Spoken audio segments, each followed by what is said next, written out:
Welcome back to another XXOTO software tutorial. In this video, I'll show you how to use the cropping function, which allows you to cut out specific parts of a shape. Unlike the del node function, which only removes nodes without deleting the actual shape, the cropping function lets you trim away sections of a shape based on the area you select.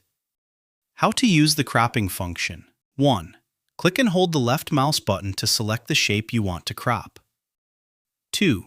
Click the cropping function and all the nodes of the selected shape will become visible. 3. Click and hold the left mouse button again to select the area you want to crop. 4. Once you've made your selection, right-click on a blank area to confirm the deletion. The part you selected will be completely cut out and disappear. Once you've finished cropping, you can use tools like the pen tool to redraw or reconnect the cropped areas, or use Add Node and Del Node to further adjust the shape until you're happy with the final design.